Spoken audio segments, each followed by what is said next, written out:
जिम्मेदार कौन? आज का सवाल और आज के टॉपिक से रिलेटेड एक मुद्दा। हमारा टॉपिक है एयर पॉल्यूशन और मेरा सवाल है जिम्मेदार कौन। इसके लिए मैं आपको एक वीडियो दिखाऊंगा ताकि इस सवाल की गंभीरता को आप और अच्छे से समझ सकें कि इसका जिम्मेदार कौन है। क्या हम किसी को इल्ज़ाम लगा रहे हैं? क्या वो सही है या कुछ हमारी भी गलतियां हो सकती हैं? इस चीज को हमें समझना है। ये क्वेश्चन आपके साथ हमेशा रहेगा। ये प्रश्न का जवाब आपको खुद खोजना है कि इस जिम्मेदार कौन है। मैं आपको एक वीडियो दिखाता हूं और उसके बाद आप मुझे बताएं कि क्या सही है। बताइए आप खतान में आए हैं कि यहाँ आए हैं? बताइए। देखिए क्या पूरा इनका हाथ से नहीं। हम क्या किए हैं? सिर्फ बालू कौन है? कोयला नहीं है, कोयले खदान। तो बचपन में खेलते थे ना, उतना गंदा नहीं होता था, लेकिन अभी जवान हो गए इतना गंदा होता। खाली है थोड़ा सा 2 मिनट 1 सेकंड। तो देखा आप लोगों ने 2 मिनट 1 सेकंड में उसके साथ क्या हुआ। यही है एयर पॉल्यूशन। ये वीडियो को दिमाग में रखिएगा। तो चलिए शुरू करते हैं। मेरा नाम है अंशुमन और आज आप मेरे साथ पढ़ने जा रहे हैं एयर पॉल्यूशन कि एयर पॉल्यूशन क्या होता है, उसके कंपोनेंट्स क्या होते हैं, एग्जाम में किस तरीके के क्वेश्चन आते हैं, उस चीज़ों को रिलेट करके इस जवाब को खोजते हुए आज अपन अपनी कहानी शुरू करते हैं जिसका नाम है एयर पॉल्यूशन। सबसे पहले एयर पॉल्यूशन का डिफिनेशन क्या होता है, उससे भी पहले हमें यह जानना पड़ेगा कि एयर पॉल्यूशन के लिए हमें मीडियम्स क्या होते हैं पॉल्यूशन में। तो जैसा मैंने पिछले टॉपिक में बात किया था पॉपुलेशन, उसका वन ऑफ द रीजन जो डीमेरिट है वह है पॉल्यूशन। आपको अगर कहीं का पानी पसंद नहीं आ रहा है तो शायद आप अपने साथ एक औरो का पानी लेके जा सकते हैं, एक्वागार्ड का पानी यूज कर सकते हैं, मिनरल वाटर खरीद सकते हैं।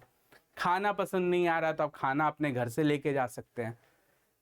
लेकिन हवा का क्या होगा? उसके लिए तो कोई पोर्टेबल ऑक्सीजन सिलेंडर्स लेके जाने पड़ेंगे, जैसे माउंट एवरेस्ट पे लोग लेके जाते हैं। हवा सर्वोपरि है, हर जगह है, उससे आप कैसे बचेंगे? उसके क्या कंपोनेंट्स होते हैं ये हम आज जानने की कोशिश करेंगे। तो सबसे पहले हम बात करते हैं मीडियम्स पे। तो जब पॉल्यूशन होता है तो उसके कुछ मीडियम्स हैं। मीडियम्स क्या हैं कि जैसे एयर से होगा, वाटर से हो सकता है, सॉइल से हो सकता है, ओशियन में हो सकता है। अब ये क्या थे? ये प्योर थे। इसमें हमने ऐड कर दिया, हमने कुछ ऐड कर दिया। क्या ऐड कर दिया? हमने ऐड कर दिया इसके साथ साथ अननेसेसरी सब्सटेंसेस, हार्मफुल सब्सटेंसेस,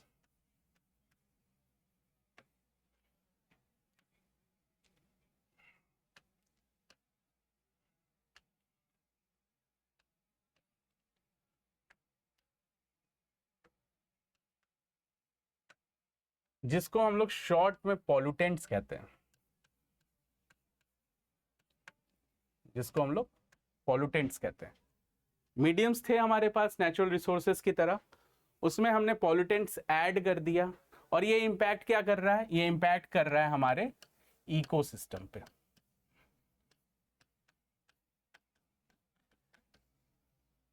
ये इंपैक्ट किस पे कर दिया? हमारे इकोसिस्टम पे। और इसी इंपैक्ट को जब किसी प्योर चीज में मिला दो उसे पॉल्यूशन कहते हैं। और ये यूनिवर्सल डिफिनेशन बना दिया मैंने आपके लिए। यूनिवर्सल कैसे? अब आप किसी भी पॉल्यूशन का डिफिनेशन यहीं से निकाल सकते हो। फॉर एग्जाम्पल एयर पॉल्यूशन का बनाते हैं, एनीथिंग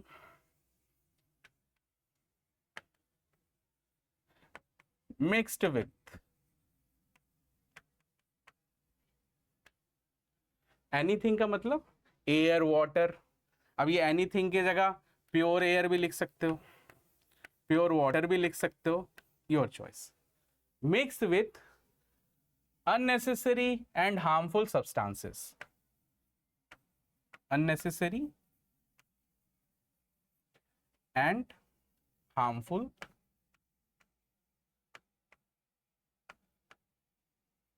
substances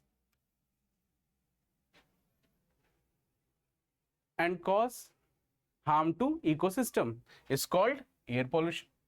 यहां पे आप एयर की जगह वाटर कर लो, सॉइल कर लो, एक यूनिवर्सल डिफिनेशन आपके लिए रेडी है। अब बात करते हैं कि पॉल्यूटेंट्स के टू पार्ट्स हैं। अगर पॉल्यूटेंट्स को मैं डिवाइड करूं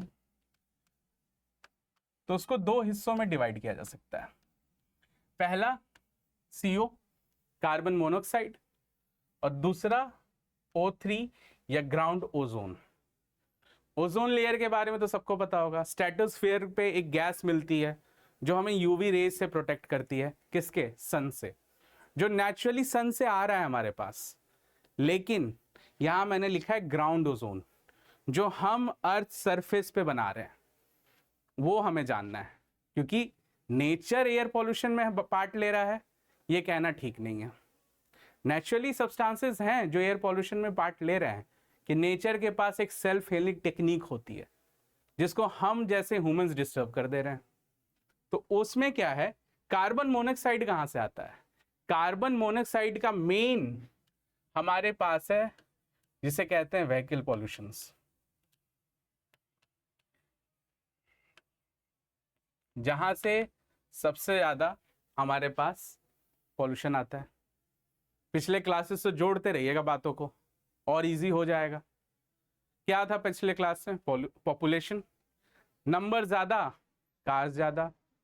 ठीक है, कार ज्यादा, पेट्रोल फॉसिल फ्यूल्स की बर्निंग ज्यादा हो जाएगी, और जब फॉसिल फ्यूल्स की बर्निंग ज्यादा होगी तो क्या होगा? ऑब्वियसली सी बात है, कार्बन मोनोऑक्साइड बढ़ जाएगा। कार्बन मोनोऑक्साइड के साथ हम एक और चीज अपने बॉडी में बढ़ा लेते हैं, सिगरेट पीना। कुछ लोग स्टाइल के लिए पीते हैं, कुछ लोग को शौक होता है, कुछ लोग को आदत होती है, कुछ लोग को मजा आता है।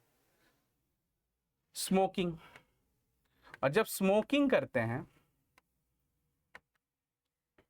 तो हमारे ऑक्सीजन लेवल्स में स्मोक घुलता चला जाता है, और वो स्मोक हमारी बॉडी के ऑक्सीजन लेवल को ब्लड से कम कर देता है।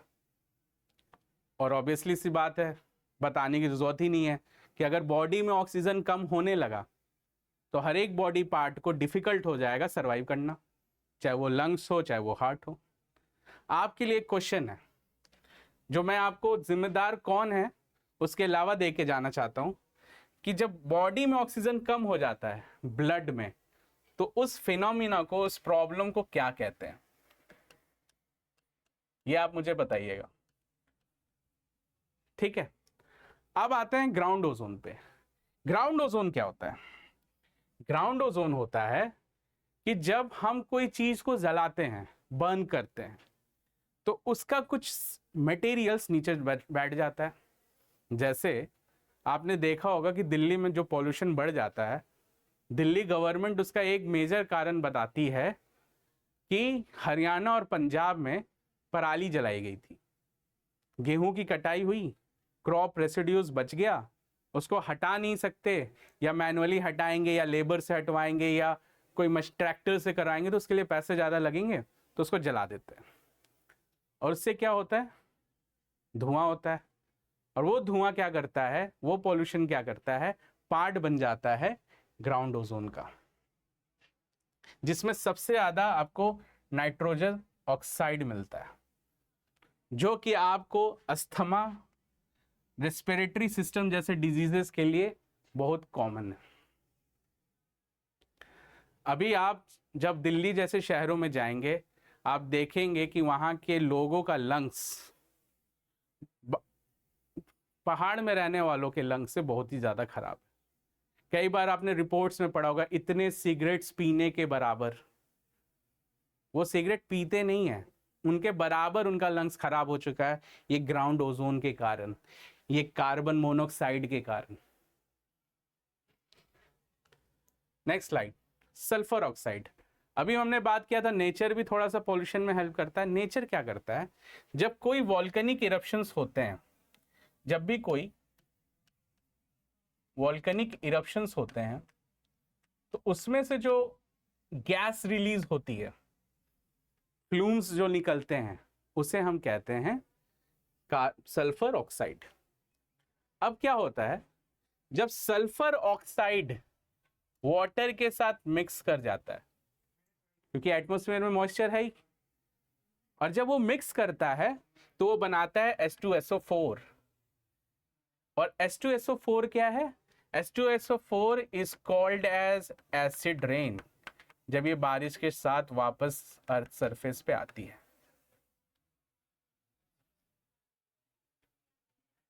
पीजीटी वगैरह एग्जाम्स हो गए, टीचिंग के एग्जाम्स हो गए, चाहे स्टेट के एग्जाम्स हो गए, उसमें बहुत बार पूछता है कि H2SO4 को क्या कहते हैं। तो H2SO4 क्या है? एसिड रेन है। ठीक है, अब इससे एक और रिलेटेड क्वेश्चन है, लाइकेंस क्या होते हैं? What do you mean by lichens? Lichens हैं नेचुरल इंडिकेटर्स। जैसे कि पॉल्यूशन बढ़ रहा है, उसको कैसे पता चल रहा है? उसको पता चल रहा है कि जब एटमॉस्फेयर में सल्फरिक ऑक्साइड बढ़ जाएगा तो लाइकेंस अपने आप कम होने लगेंगे। ये क्या है? Natural indicators.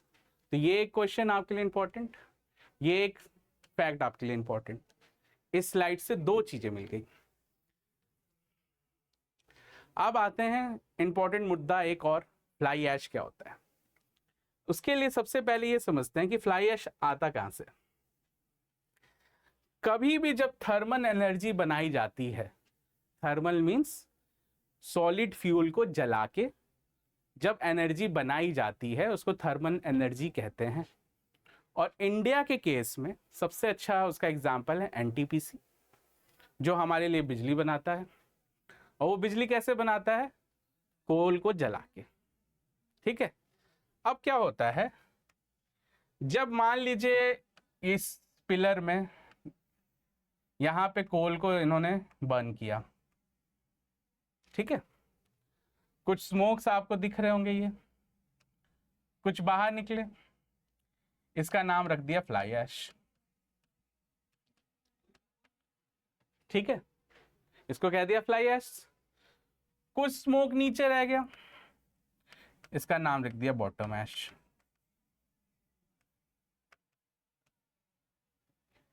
ठीक है, तो जो नीचे रह गया वो बॉटम ऐश, जो फ्लाई निकल गया वो फ्लाई ऐश। अब बात करते हैं कि इसका यूज क्या है। यूज, पॉल्यूशन तो कर रहा है, ये तो पता चल गया हमें, लेकिन हम क्या अलग पढ़ रहे हैं? हम अलग पढ़ रहे हैं कि इस फ्लाई ऐश का यूजेस क्या हो सकता है। फ्लाई ऐश को भी यूज कर सकते हैं, बिल्कुल कर सकते हैं। फ्लाई ऐश का सबसे बड़ा और सबसे पहला यूज है, इससे हम सीमेंट इंडस्ट्रीज को सपोर्ट करते हैं। सीमेंट बनाते हैं, जब सीमेंट बनाते हैं तो इसको मिक्स कर देते हैं। तो क्या होता है कि यहाँ पे कुछ फिल्टर्स लगाए रहते हैं जो इसको कैप्चर कर लेते हैं। नीचे जो फ्लाई ऐश बच जाता है, उस ऐश जो बॉटम ऐश कह रहे हैं, उसको सीमेंट इंडस्ट्रीज को दे देते हैं एज ए रॉ मटेरियल। ठीक है, नेक्स्ट कहाँ यूज करते हैं? ब्रिक्स बनाने में, मैन्युफैक्चरिंग ऑफ ब्रिक्स। और कहाँ यूज करते हैं? फिलिंग्स, मींस कोई स्ट्रक्चर बनाया और स्ट्रक्चर में कुछ क्रैक्स आ गए, कुछ मेजर फॉल्ट्स आ गए, उसको हम फ्लाई ऐश मिला के उसे लगा देते हैं। उससे क्या होता है? वो फिलिंग्स भर जाते हैं। और सबसे इंपॉर्टेंट, जो अनकन्वेंशनल लगेगा कि ये कैसे हो सकता है, वो है एग्रीकल्चर में यूज करते हैं।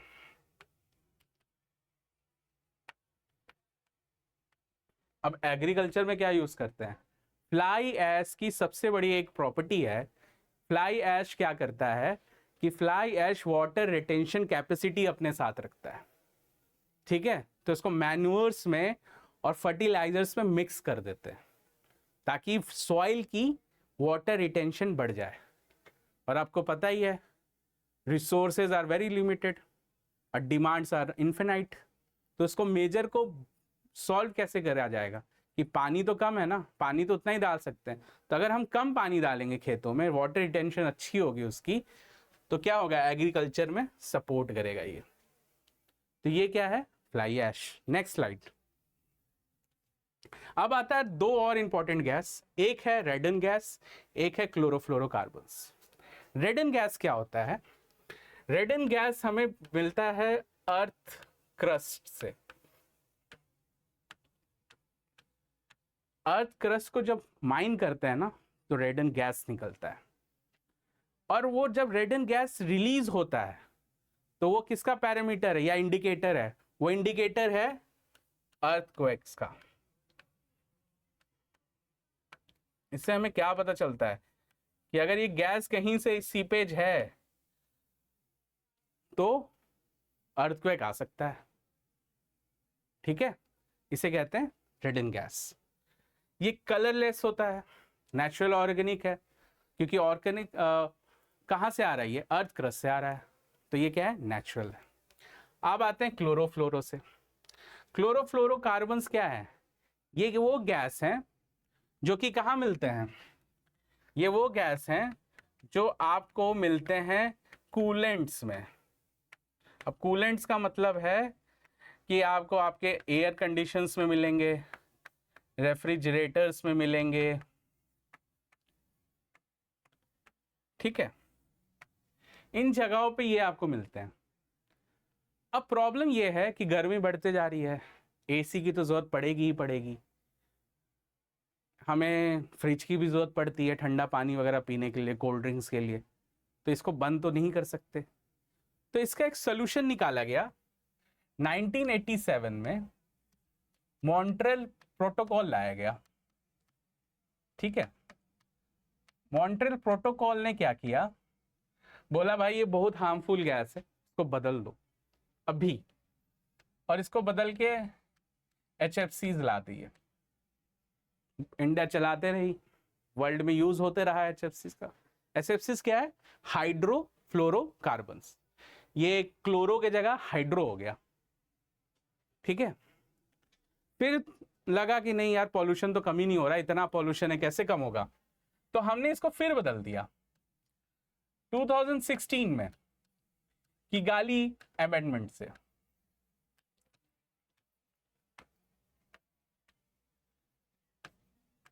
किगाली अमेंडमेंट से हमने लेके आ गए अपने पास R32 गैस, जो अभी आपको सारे रेफ्रिजरेटर्स और एसी में मिलता है। ठीक है, इससे हमने क्या सीखा, एडेप्शन।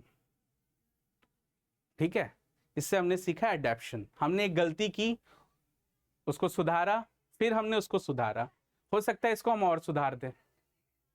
तो पॉल्यूशन को कंट्रोल करने के लिए हमें अडेप्ट भी करना पड़ेगा और हर बार न्यू वेज भी निकालने पड़ेंगे। अब आते हैं बड़ा हिस्सेदार, CO2। इसको कहते हैं गैस ट्रैप करता है। ये कौन सी गैस ट्रैप करता है एटमॉस्फेयर में, ग्रीन हाउस गैसेस को। जितने भी हम गैस अभी पढ़ रहे हैं ना, वो ग्रीन हाउस गैसेस ही हैं, उसको ही ट्रैप करता है। इसे गैस ट्रैप करने के लिए भी माना जाता है। इसको कौन ये बात कह रहा है, एनसीईआरटी में लिखा है गैस ट्रैप गैस है। क्वेश्चन आ सकता है कि गैस ट्रैप गैस कौन सी है, SO2, NO2 और ये CO2, ये है CO2। ठीक है, अब आता है कि CO2 और वाटर जब मिक्स होता है तो HCO3 बनाता है, H2CO3 बनाता है। इसे कहते हैं कार्बोनिक एसिड। ठीक है, अब एक बात समझ में आ जाएगी, इसको गैस ट्रैप क्यों कहते हैं। ओजोन डिप्लेशन में तो ये काम कर ही रहा है, लेकिन ओजोन डिप्लेशन तक पहुंचने के लिए सबसे पहले ये क्या कर रहा है कि जो हमारा एटमॉस्फेयर है वो लेयर्स में डिवाइड है। ठीक है, पहला लेयर होता है ट्रोपोस्फेयर। ट्रोपोस्फेयर क्या करता है, सबसे इंपॉर्टेंट लेयर है, उसमें जो इंपॉर्टेंट गैसेस होते हैं वो यहीं तक रहते हैं अर्थ के 8 to 11 किलोमीटर्स में। और वो क्या करते हैं, रेनफॉल वगैरह जो भी कंडीशंस होते हैं वो ट्रोपोस्फेयर में होते हैं। अब CO2 क्या कर रहा है, वो उन गैसेस को वहीं ट्रैप कर दे रहा है, तो अर्थ सरफेस गर्म हो जा रहा है। ठीक है, और जब अर्थ सरफेस गर्म हो जा रहा है तो गर्मी और ज्यादा बढ़ रही है, मतलब सन से जो आ रहा है हीट वो रिफ्लेक्ट होके वापस नहीं जा रहा, वो क्या हो रहा है, ट्रैप हो जा रहा है यहीं पे। कहां पे, ट्रोपोस्फेयर में। उसको कौन कर रहा है, ये CO2, क्या बना के, कार्बोनिक एसिड। अब आते हैं लीड कहां से मिलता है। लीड आपको मिलता है इंडस्ट्रियल पॉल्यूशन से, सबसे ज्यादा मिलता है इंडस्ट्रियल पॉल्यूशन से। इंडस्ट्रियल पॉल्यूशन क्या है, जो इंडस्ट्रीज क्रिएट करती है। Large batteries, EV batteries, EV चल रहा है, वो बैटरीज कहां जा रही है, एक टाइम के बाद तो खराब हो जा रही होगी, उसमें क्या है, लीड।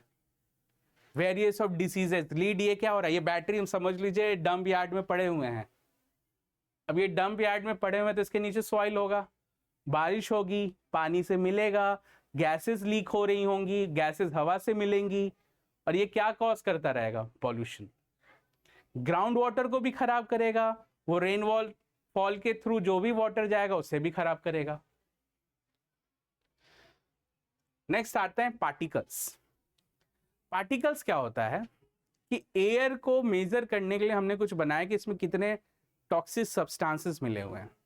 तो इसका सिंबल है पार्ट्स ग्राम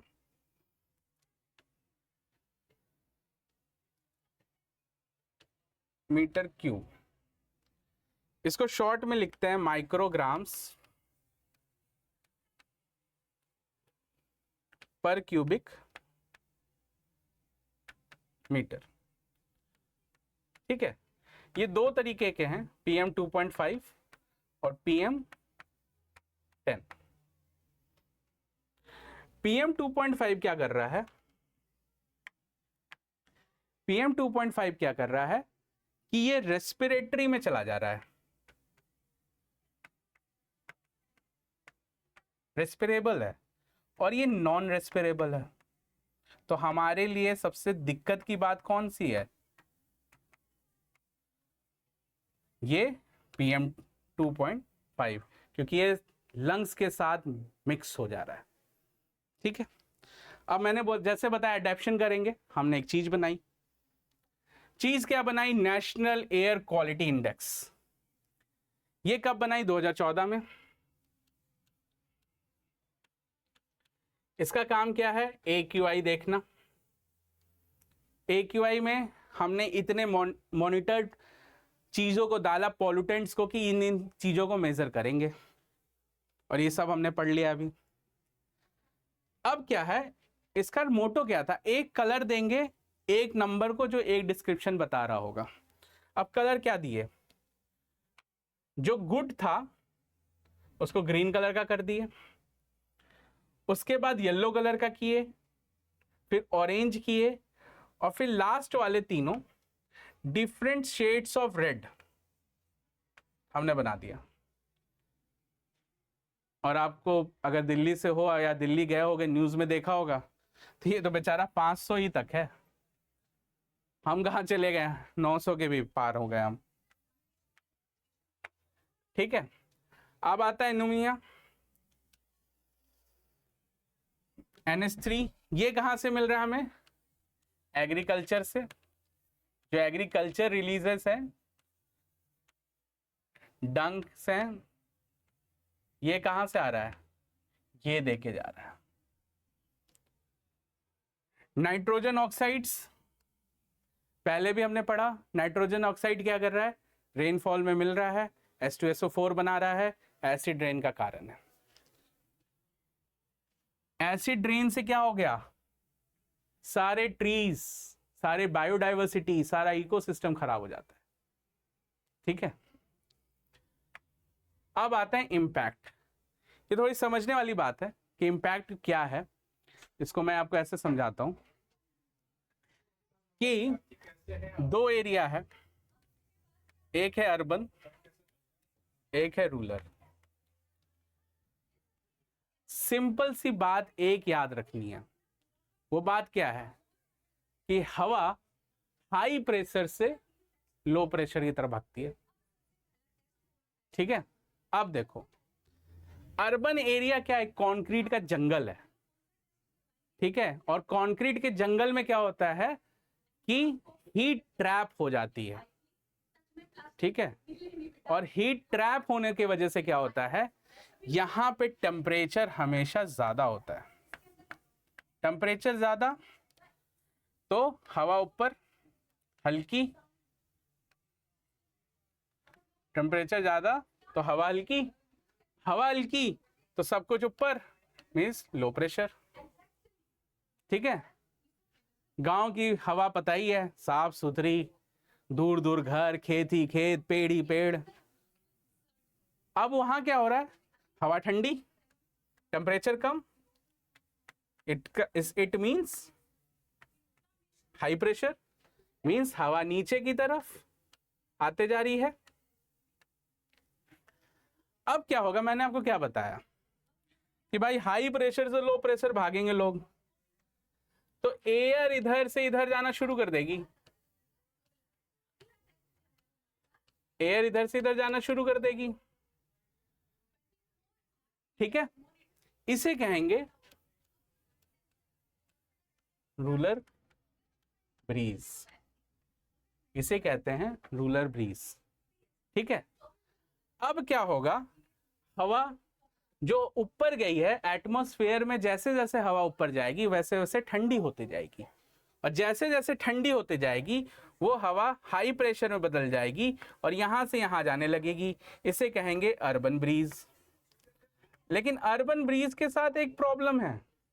क्या प्रॉब्लम है, रूलर ब्रीज जब आ रही थी तो अच्छी हवा लेके आ रही थी, कम पॉल्यूटेंट्स वाली, और अर्बन ब्रीज जब जा रही है तो अपने साथ पॉल्यूटेंट्स लेके जा रही है, क्योंकि वहां पे अर्बन हीट आइलैंड कंडीशंस बने हुए थे और वो लेके जा रही थी। तो क्या प्रॉब्लम हो गई बेचारे गांव वालों के लिए, हवा तो दिया अच्छा रूलर ब्रिज में, और अपने लिए क्या, अर्बन ब्रिज खराब हवा। ये है कुछ PYQs जो डिफरेंट एग्जाम्स में पूछे गए हैं। स्लाइड्स को अच्छे से देखेंगे और ये आपको स्लाइड में मिल जाएगा।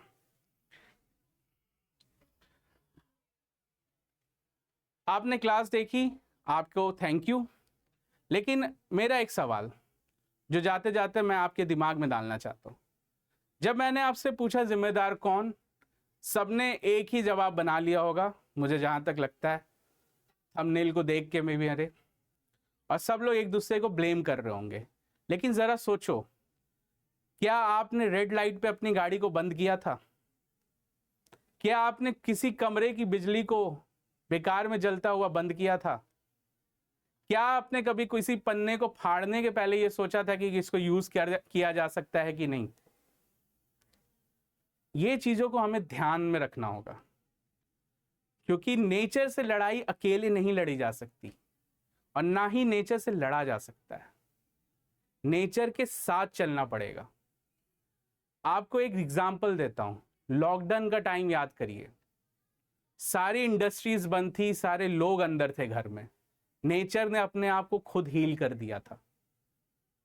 सारी हवाएं साफ हो गई थी, सारे रिवर्स साफ हो गए थे।